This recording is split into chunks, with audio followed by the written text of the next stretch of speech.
Sumagot na ang kumpanyang iniuugnay kay dating House Speaker Martin Romualdez matapos madawit sa isang deported Chinese national. Wala raw silang kinalaman sa paggamit nito ng pekeng identity. Narito ang exclusive agenda report ni Joash Malimban.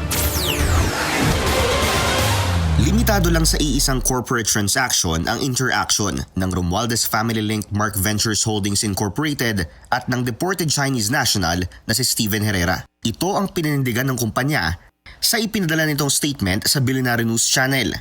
Ayon sa Mark Ventures, nangyari ang transaction nang magkaroon ng merger ang kumpanya sa Asia Pilot Mining Philippines Incorporated noong 2017. Si Herrera ang pinakamalaking shareholder ng Asia Pilot nang maganap ang merger. Dito inacquire ng Mark Ventures ang Asia Pilot para magkaroon ng exclusive rights sa large-scale bauxite mining sa buong bansa. At dahil nagkaroon ng merger, automatic daw na pumasok sina Herrera at ang asawa nitong si Karen De La Cruz sa shareholders ng Mark Ventures. Sa 2019 corporate records nito, nakalista bilang top 20 and top 21 shareholders ang mag-asawa.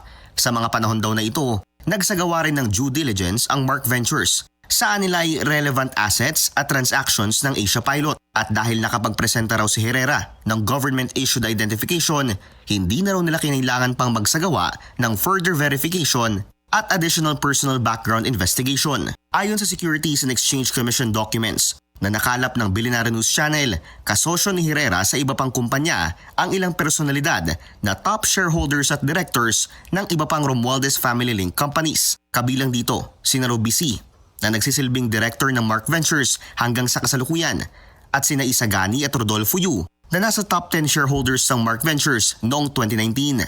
Ayon sa kumpanya, wala silang impormasyon sa involvement ng mga natukoy na individual sa labas ng Mark Ventures operations. Hindi rin daw maaaring idikit sa Mark Ventures sakaling mayroong personal association ang mga naturang individual dahil labas daw ito sa mga operasyon ng kumpanya. Paglilinaw pa ng Mark Ventures, wala silang kaalaman sa mga ikinaso kay Herrera nang arestohin ito noong 2025, lalo na't nasa jurisdiction na raw ng law enforcement agencies ang pagsusuri nito. Paninindigan ng Mark Ventures, wala silang anumang business, operational, managerial, contractual o corporate relationship kay Herrera. Na-deport si Herrera pabalik ng China matapos ang isang taong pagkakadetain sa Bureau of Immigration dahil sa fraudulently acquired Philippine documents nito.